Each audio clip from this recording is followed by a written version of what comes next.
rFactor 2 is a sim that has been around for quite a while, with the original rFactor 2 being released in 2013. Safe to say it's got a lot of fans, but I'm not particularly one of them. In fact, I've never actually played rFactor 2. I own it on Steam and I've loaded it up before, but that horrible UI just left me not wanting to play the game at all. It has some high profile events being played on it as well, with the Le Mans virtual event being used on rFactor 2. So the other week when I saw that they'd overhauled the complete UI, I thought, maybe it's time to give rFactor 2 a try. So that's what we're going to try today. This is me trying rFactor 2 for the first time. Let's see how it goes. So here we are in rFactor 2, and I've got to say, well done Studio 397, because this looks so much better than rFactor 2 used to. I can actually see what I'm doing, and this is so much better. Right, so we're gonna jump into a single player race, because why not? Chuck in some AI drivers, and then I will see you out on track. So we're away for our first ever rFactor 2 race. We're in the Clio Cup cars at Lime Rock Park. I thought this would be a fun combination to try out. Maybe get some close racing with the AI. I've, heard alright things about rFactor 2's AI. So it'll be interesting to see how they race. I'm not really sure what setting I put them on, but so far so good. 2 clean corners.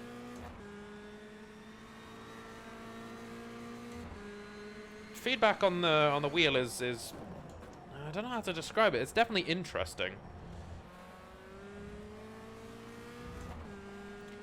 There's a lot of times where I'm definitely feeling the wheel go very light, which makes me think that it's probably clipping. Which I didn't really know how to set my wheel up for this, so as we drift our way around that corner. So far so good. Nice clean first lap.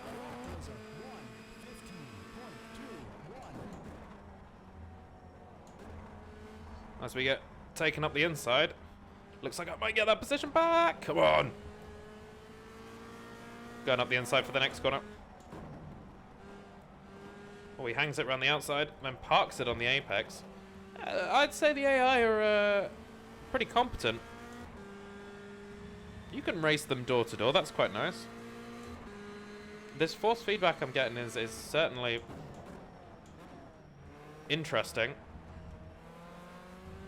I'm not quite sure what to make of it. And the UI, man, look at the bottom right. Well, you can't see it because my camera will be over it, but the UI is, well, let's just put it as not the best looking thing in the world.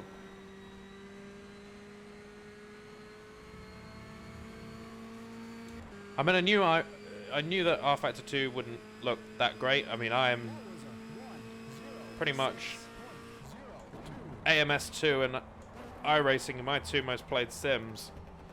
Oh, the AI having a crash. That's interesting. That's nice to see. Just about avoided it. I mean, iRacing isn't the most beautiful looking game in the entire world, but rFactor 2 is definitely starting to show its age. It's it's not a good looking game. I definitely feel like my wheel is clipping, because there are definitely points like it's a very strange experience in that, going through the corners, it feels like my wheel is working full time, but other times the wheel is so light, which does make me feel like we're clipping a little bit. But I've not really set up any buttons. I just really automatically had left and right. So another AI car goes for a spin, and I'm gonna go with him, it looks like. That's what happens when you don't pay attention. Well, it's not like iRacing grass. Oh, as we're shunted off by the AI. And now we're dropped back into this big pack of cars.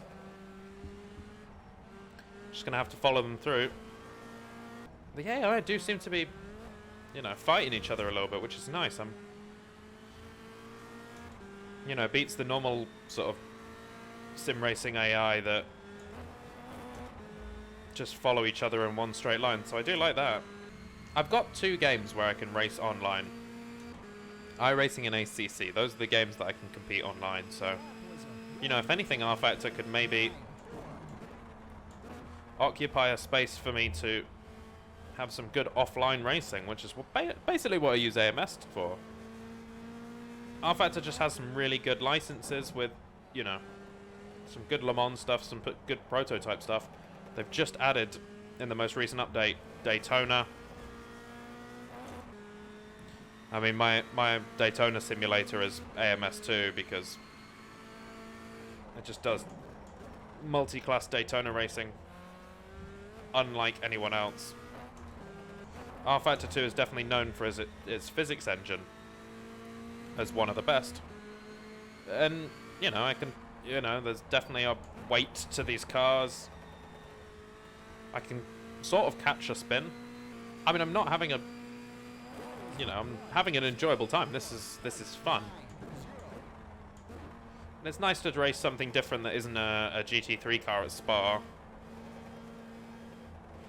You know, these little cup cars are actually good fun to drive, and I would actually love to have something like this in other games. I like a little, you know, cup car or a touring car that you can really throw around a little bit. Provide some good racing. So, catching up to the group in front of us. Oh, a little bit late on the brakes there. So yeah, if there's not already a spotter in rFactor 2, I could do with one. But we can always load up Crew Chief. Jump in. I'm not sure I love the head movement. I looked in the camera settings, couldn't really find anywhere to turn that off.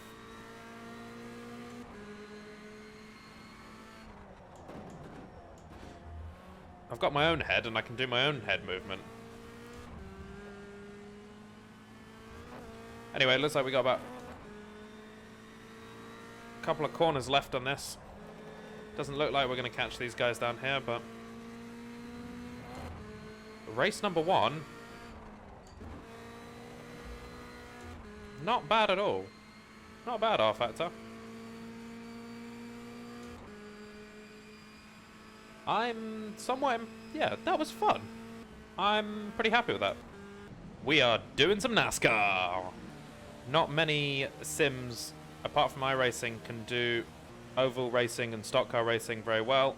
So we're going to see how rFactor manages it. Not many games have this content. I know that AMS2 is getting ovals soon. But it'd be interesting to see how rFactor handles it. Now, don't expect any sort of masterclass in oval racing. I am absolutely terrible at it. We're going to see how well the AI race it. Let's see how well I race it. Once again, not the most interesting looking sim, is it? It's very bland and a little bit gross looking. It does look a bit like a potato. I'm going to cause an accident, aren't I? There we go. There's our very enthusiastic man. Oh, I do have a spotter. Oh my god. They slowed down. They slowed down so much. Give them a little bump. Why are they going so slowly? Oh dear.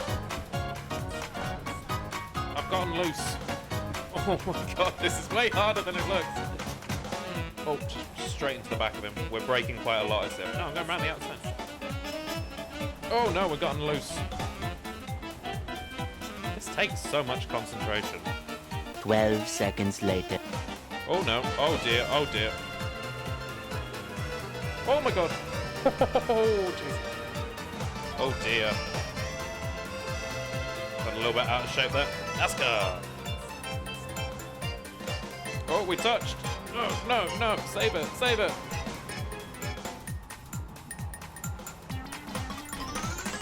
Oh dear. What is happening? NASCAR. Well, maybe we should try something else. Okay, here we go. Another race in cars and tracks I don't drive. We're here at the Atlanta Motorsport Car Park in the Honda Civic as I take someone out on the first lap. In the Honda Civic, the BTCC Honda Civic. I have no idea where I'm going on this track. It's definitely working my wheel. Trying to go around the outside there. So far I'm learning on rFactor is it's heavy on the force feedback. Like it really is quite punchy. I mean the graphics look like, oh yay, that's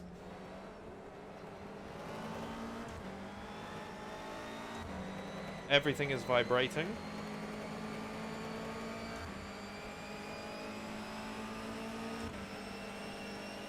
That's a long left-hander there, isn't it? The thing is, I'm not having a bad time. Like, some of this racing is actually quite fun. And the AI is decent to race against. Like, they definitely don't just get out of your way. And they will race you. But, like, when you look through the content that's available, it's not like an iRacing or a race room, right? Like,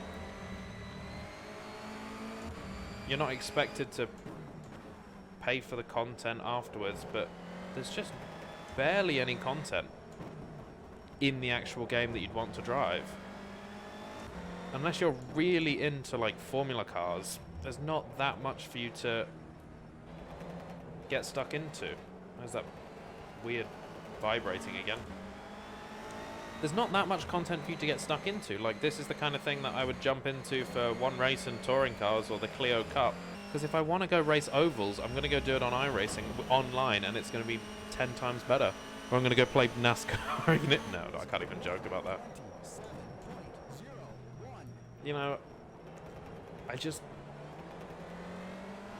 I know it's got decent multi-class, and I know that the virtual Le Mans was a success, apart from people getting kicked out of the lobby and not being able to rejoin. But I'm just struggling to see these days where rFactor 2 fits in. And I know people still play it, and I know it's used for online events, but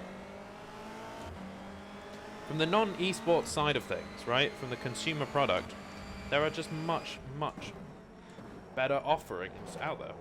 And don't get me wrong, this is fun. I am having a good time racing these cars.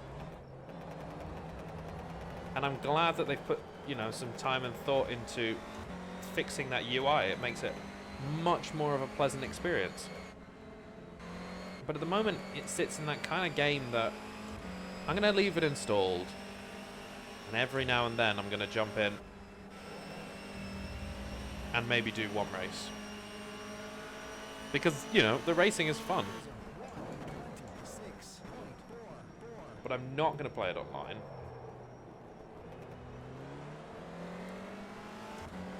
I'm not going to force myself to play it regularly. I'm not going to run an offline championship on it for fun. Even though now I'm kind of tempted to. You know, it just doesn't have enough going for me at the moment without me having to buy a whole bunch of content as well. Like, yes, I would like to drive multi-class GTE and Le Mans prototypes. But at the moment, that's going to cost me 30 quid on a game that I already bought. Okay, yes, I bought it on sale for like £7. But, you know, I bought the game. I don't want to have to go out and spend a bunch of money on content that I'm going to use very sparingly. Same with the Extreme E. Same with the Formula E stuff, right? I would love to drive the Formula E stuff. I don't want to pay extra for it. And I know you have to do this to make money with games, but it just doesn't seem like there's that much competitive content available. There's some very niche content, yeah, I get that. But if you want to draw people in now these days, just having a UI ain't gonna cut it. And I know this sounds a bit, you know, hypocritical considering, you know, I pay for an iRacing subscription and well, you know, we pay a lot of money to iRacing for cars and tracks, but the quality of the product that you get with iRacing, it's ever evolving, it's ever improving, and it is the best online racing that's around. It's just hands down. There is no better online racing at the moment available than there is on iRacing. So I don't mind spending the money. Now the issue there is, what's rFactor's big takeaway? Like, what am I getting from spending all that money? Just a good offline experience? Is it worth it? You know, if I had cash lying around, yeah, I'd get it and give you my opinions, but I'm a frugal sim racer. I don't want to go and spend more money on things that, on a sim that I'm just not going to. And don't get me wrong, there are probably people that absolutely love rFactor 2 and are going to have a go at me about saying horrible things about rFactor 2, but, you know, the gaming experience itself, fun. It seems to have fairly decent force feedback, it seems. I'd like to try this on a higher bit of equipment, like a direct drive wheel, and see what, you know, it is like at a high force. Oh, a little bit onto the grass.